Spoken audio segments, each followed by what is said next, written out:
without further ado, I'd like to introduce Dr. David Foxe. David's a clinical neuropsychologist and long-standing member of the Frontier Research Group. And after completing his PhD with the team in 2022, he now works as a clinician researcher, bridging research and clinical practice. His research interests include improving the diagnostic accuracy of rare dementias and improving the clinical experience and management of individuals diagnosed with dementia. David's fun fact is that he has recently been introduced to the game Squirtle and now sadly wastes way too much time daily with this game.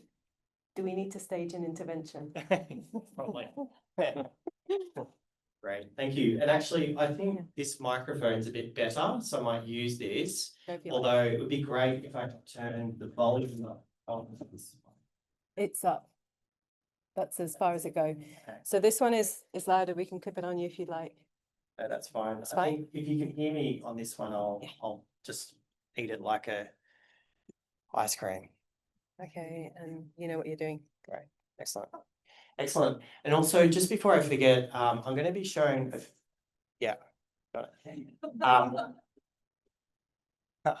I'm going to be showing a few graphs, which are going to have a few different colors. So before I forget, if you would like, I'm happy to turn the lights off at some point if it helps you to see the graphs more. So firstly, look, just thank you so much for this opportunity to be presenting to you today, especially as we've heard, it's FTD Awareness Week.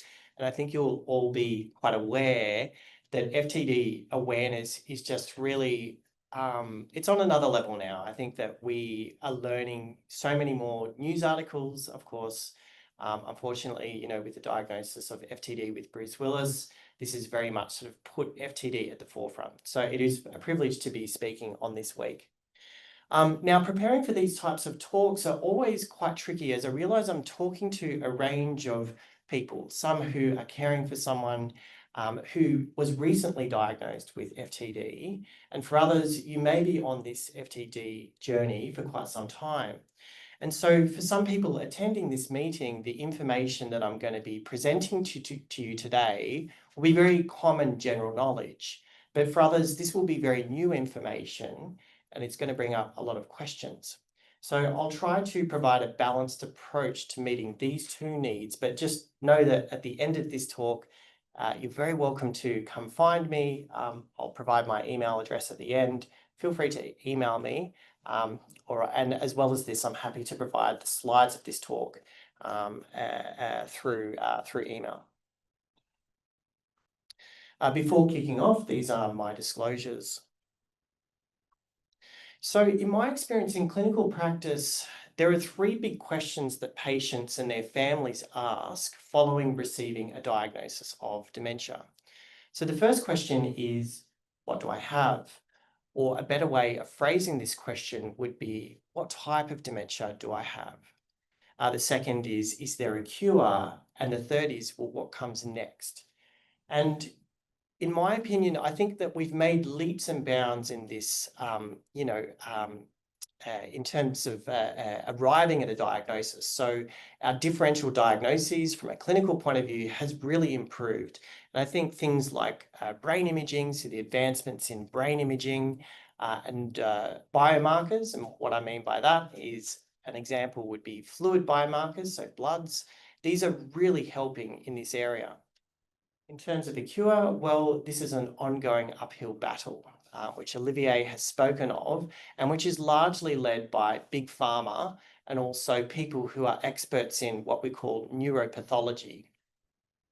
But in terms of that, you know, what comes next question? Well, frankly, this is a question that we as clinicians find it still very difficult to answer, but is one that we really should be addressing. Being able to inform what comes next will better equip the person living with dementia and their families to anticipate future events. It will help. It's also going to help the formal care team provide more tailored and more proactive care. And so my research has attempted to address this topic. Now, before launching into that what comes next question, As we have learnt from Olivier, we should acknowledge that FTD and related disorders are very complicated. Olivier has done an excellent job of providing you with some landscape, and you can see that he and I agree on this particular figure, which just demonstrates the complexity of the neuropathology.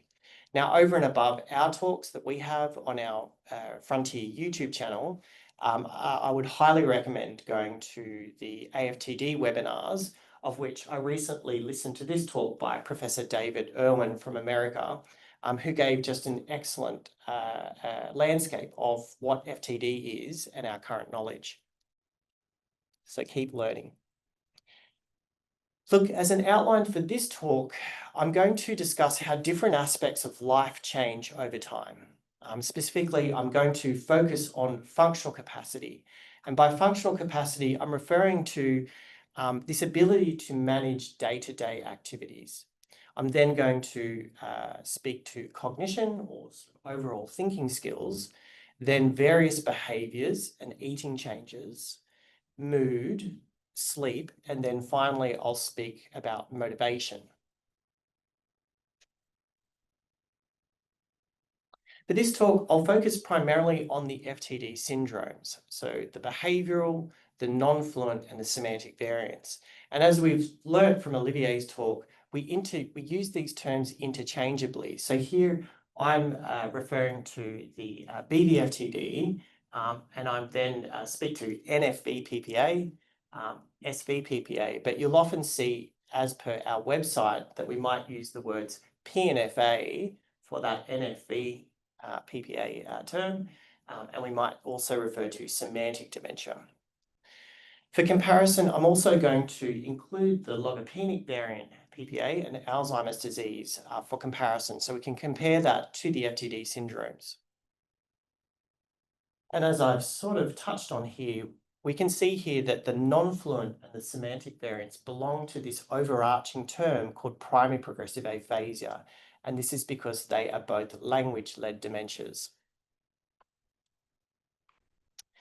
The data set that I've used for this research comes from 390 individuals with dementia, followed over, where I've cut it off is at a 7-year period, but there are some who have, graciously participated in our research for up to 12 years.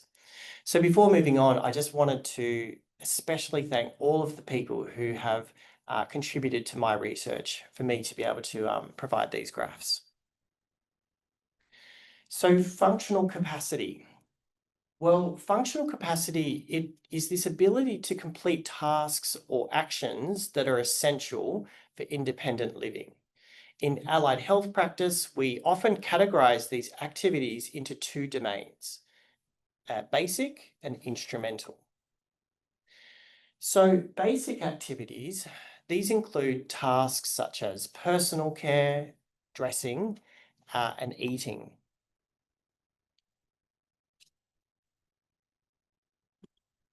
Whereas instrumental activities involve tasks of higher cognitive demand, such as preparing a meal, shopping, maintaining the home, and managing the finances. So in my research, we used a tool called the DAD, or the Disability Assessment for Dementia, which is a questionnaire completed by the care partner of the person living with FTD. And our care partners, they kindly complete this survey at each clinical visit, starting from the first time that they come to our clinic. And here, both instrumental and basic scores were converted to a value out of 100, where scores up near 100 indicate preserved capacity, whereas scores down near 0 indicate that help is needed in all activities. And so here we see the trajectories of instrumental, or these higher level activities of daily living across the FTD subtypes over a 7-year period. Most notably, we observe here that the behavioural variant, so this red line, in fact, maybe I will turn the light off at this point, if that's okay. So we can see here that the behavioural variant are more impaired than the other disease groups, both at baseline clinical visit and over the disease or the disease journey, if you will. When we look at the slope, however, and when I refer to this, I'm referring to the trajectories relative to baseline. We observe that the non-fluent and the semantic groups, so this sort of orangey yellow line and the black line, show increasing declines and almost approach the behavioural group by 7 years of observation. When we add in the logopenic and the Alzheimer groups, so this is the green line and that sort of dark blue line, we see that these groups are more in keeping with the non-fluent and the semantic groups. But what about basic activities? Well, for basic activities, we again see that the behavioural variant, so again, that red line, show the greatest impairments at baseline and over the disease course compared to the other groups. And when adding in the logopenic and the Alzheimer groups, our main findings remain largely the same. And so taken together, these results suggest that instrumental activities are typically more affected and earlier than basic activities in all groups. In other words, activities such as managing the finances, preparing a meal, are more compromised earlier in the disease than things like toileting, hygiene. And this sort of makes sense. And we can see this basically by the fact that these lines are higher up or closer to 100, whereas these lines are below 80 or 80 and below. Secondly, for both basic and instrumental activities, we see that these difficulties occur earlier in the behavioural group relative to the other dementia types. Now, before moving on, I wanted to emphasise that my research is simplifying what is essentially very complex data.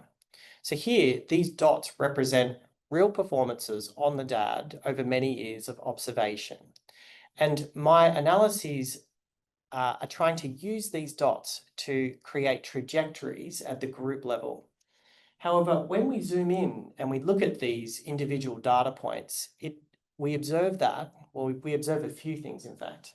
We're observing that each person's journey is quite unique, that change over time doesn't necessarily happen in a straight line or in a linear fashion, and that your personal story may not align with my research at the group level. So what might be driving, or perhaps a better way of phrasing this question is, what might be related to these functional difficulties? So to explore this, I looked at the functional performances across groups at that first clinical assessment, so the first time that our people come into clinic. And we assessed how it related to overall cognition and a range of reported behaviours. And when doing this, we found that for all groups, difficulties on general cognitive tests were linked with poorer instrumental activities. But general cognition was less tied to basic activities. When looking at the relations between behaviour and functional capacity, we found that there was a link between behaviour changes and daily activities for the behavioural group and the semantic group. But these relations were less consistent for the other groups. And so what this potentially means is that for all groups at baseline assessment, which I must emphasise here, cognitive capacity may influence one's ability to manage higher level tasks, but not necessarily for basic tasks. And for the behavioural and the semantic groups, earlier functional difficulties may also be driven by prominent behavioural symptoms. So moving on to cognitive changes over time. Well, the people that were in those previous graphs also completed this brief cognitive screening measure called the ACE, or the Addenbroke's Cognitive Examination. And for those of you who might know me well, will know that I very much am a big fan of the ACE.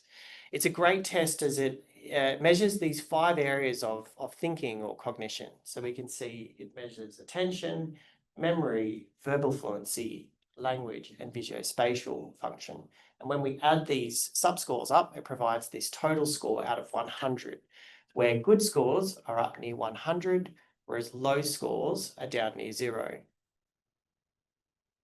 And so relative to what we would consider normal performance, all the FTD groups showed reduced scores at their first visit, and we can also observe that performance over time declined. Interestingly, while the behavioural group present with early functional difficulties, as I've just told you earlier, we see here that their performance on the ACE, or this cognitive measure, was relatively less affected. And this actually corresponds to what we hear within our clinic, where people might say that their person who might be living with FTD might have a lot of functional problems. So problems independence in their ability to interact within the community and within the home, but they're actually performing quite well on our cognitive instruments. Finally, when we add in the logopenic and the Alzheimer groups, so the green and the blue lines, we see a unique pattern emerge for the logopenic patients who show a marked decline on the ACE over time. And this is likely because the ACE relies heavily on speech, language, and memory, which are precisely the areas most affected in logopenia. And I have shown this graph to people who are caring for someone with logopenia, and they have been somewhat shocked by this graph. I want to remind those people that in the functional capacity graph, their performances were, let's say, relatively more preserved than that, say, for example, of the behavioural variant FTD group. So moving away from cognition, what about aspects of behaviour, mood, and motivation over time? Well, to look at these things, the same participant dyads that were in my previous graphs also completed this questionnaire called the CBI, or the Cambridge Behavioural Inventory. And the CBI, again, is completed by the care partner of the person living with dementia about the person living with dementia at every clinical visit. Very briefly, this questionnaire, it asks questions which can be grouped under different themes or domains, as we can see here, some examples of these here on the right-hand side. And so in this study, scores for each domain can be converted to a score out of 100, where higher scores indicate greater or more problematic change, whereas scores down near 0 mean no change. And so for here, this is reversed, or in the reverse direction to the previous graphs that I've just showed you.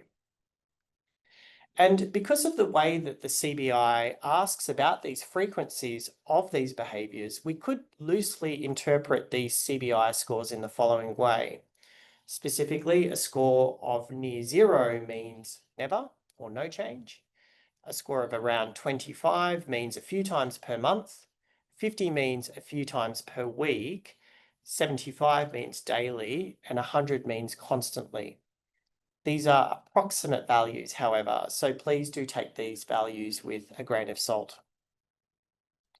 But if we did loosely apply this type of logic to the abnormal behaviour domain, so this includes items such as acting impulsively, being uncooperative, and showing odd humour, we can see that the behavioural group, or that red line, show these types of behaviours on a weekly basis by the time they come to their first visit to our clinic. And these behaviours appear to persist over time. For the other two groups, well, we can see that their behaviours start from a lower point, but do become more problematic with time, especially for the semantic group. And adding the logopenic and the Alzheimer groups doesn't really change this overall story. The dotted black line that you can see at the bottom, well, we would consider this to be approximately normal frequency of this type of behaviour. And we know this because this comes from a group of people from our community, healthy control volunteers that sort of also completed this survey. And you'll see that black dotted line come through in the next graphs as well. Moving on to eating habits. So this includes things like preferring sweet foods, repeatedly eating the same types of foods, and a decline in table manners. We again see a similar pattern where the behavioural groups show marked eating changes at baseline, which persists over time. However, we see that with time, eating changes become increasingly problematic in the semantic group, so much so that these problems surpass the behavioural group by approximately 5 years of observation. And here again, I've mapped on the logopenic and the AD groups for your interest. So turning to stereotypic behaviours, so this includes things like clock watching, wanting fixed routines, and using the same expression. We see that these changes are both quite marked in the behavioural and the semantic groups. Specifically, on average, both groups are showing these types of behaviours several times a week at their first clinical visit. However, it appears that these types of behaviours subside somewhat in the behavioural group over time, but become more problematic in the semantic group. At the end of this talk, I do have an example of the actual dots that you can see, just to emphasise that, again, this may not be your personal story, but is what we're finding at the group level.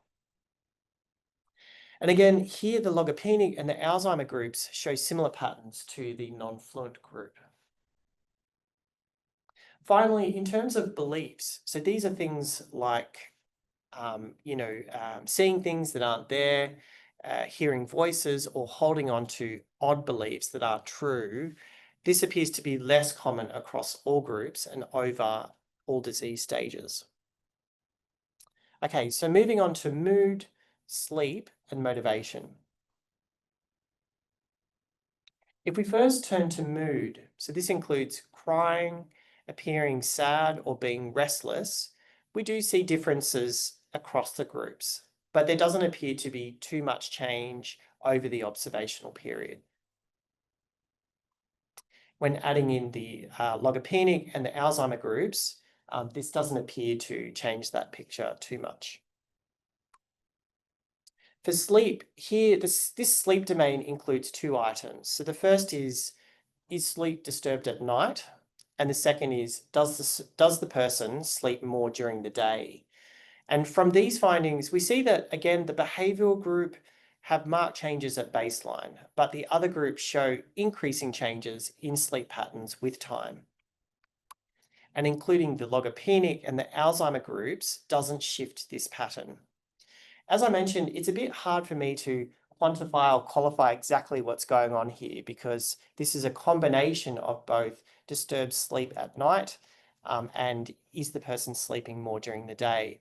We do have that data and I could look at it to actually split this out. And if I did, I think this could be quite meaningful because, for example, if sleep was disturbed more at night time, then we could be applying interventions such as, better sleep hygiene or routine, or even trying novel sort of approaches such as, using weighted blankets.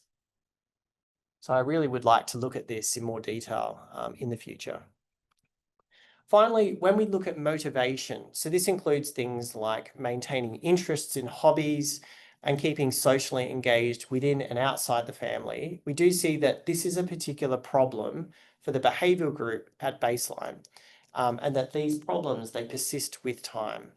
For the other groups, while they do start at a lower baseline, with time, motivation does become more problematic, reaching the same level of the behavioural group after about, say, 5 years of observation.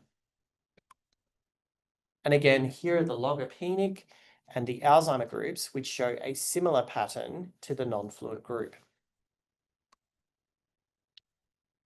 So, to summarise, when it comes to day-to-day activities, so that word functional capacity, as I've said before, we see that individuals with the behavioural variant of frontotemporal dementia appear to have marked difficulties early in the disease course. For the other dementia types, these skill sets appear less compromised in the early stages, but they do become increasingly problematic with time. For cognition, we observed here that the semantic, the logopenic, and the Alzheimer's disease groups show broader difficulties in thinking skills at baseline. And over time, we did see that that logopenic group showed the greatest decline compared to the others. Third, in terms of behaviour and eating habits. So we saw big changes that were occurring in the behavioural group, but these disturbances stayed fairly stable over time. On the other hand, the semantic group showed relatively less behavioural and eating changes at baseline, but with time, these became increasingly more problematic. So much so that they, in fact, surpassed that of the behavioural group. For the non-fluent logopenic and Alzheimer's groups, well, behaviour and eating changes were less common over the disease course. Finally, for sleep and motivation, again, the behavioural group showed more problems early on, but these issues somewhat plateaued or remained stable over time. And for the other groups, sleep and motivation, well, particularly for motivation, became increasingly noticeable, with time. Now, I realise that I've shared quite a lot of information with you. And so the first thing I want to emphasise here is that every person's story is unique. And this leads to a few key points. So firstly, your story, it may not align with my research.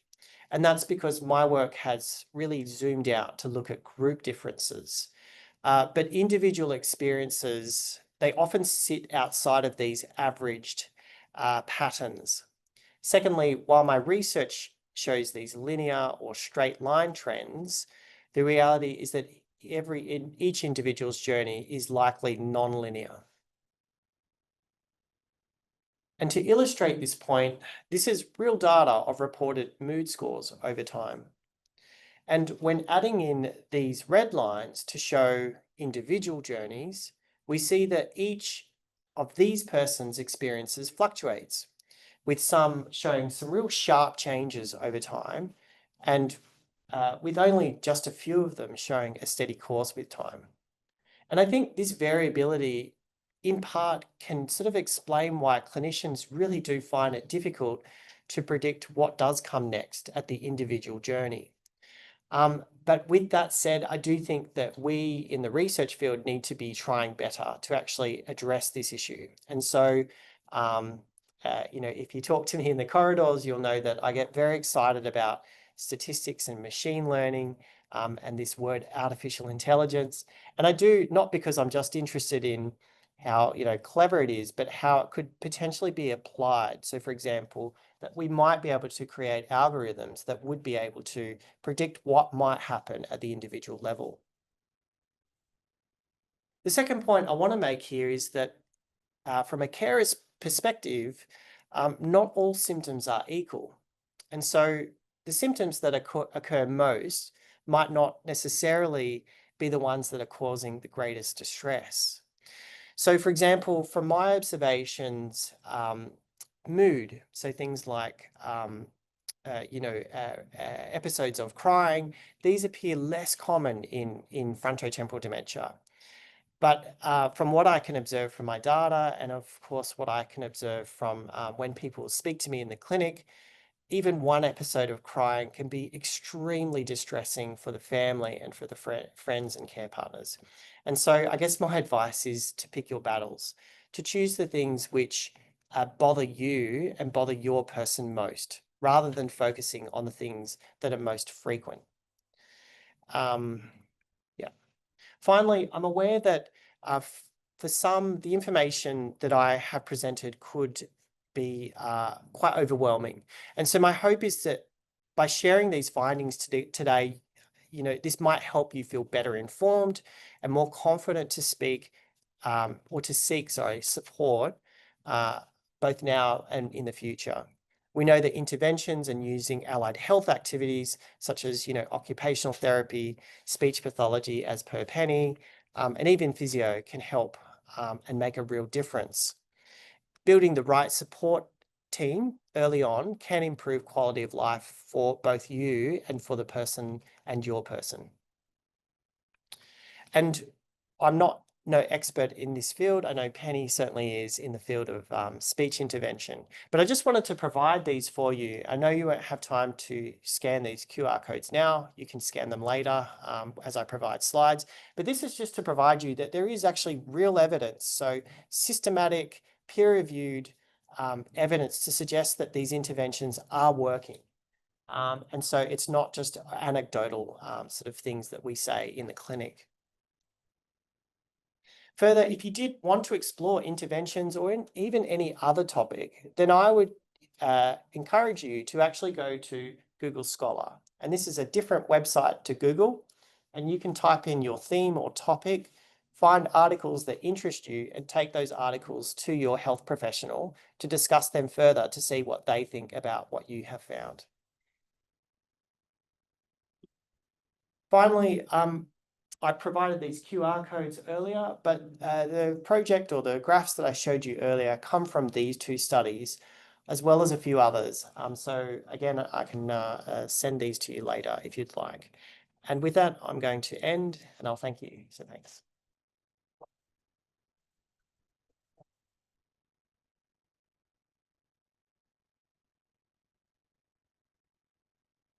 Yeah. Thanks, David. That was absolutely fantastic.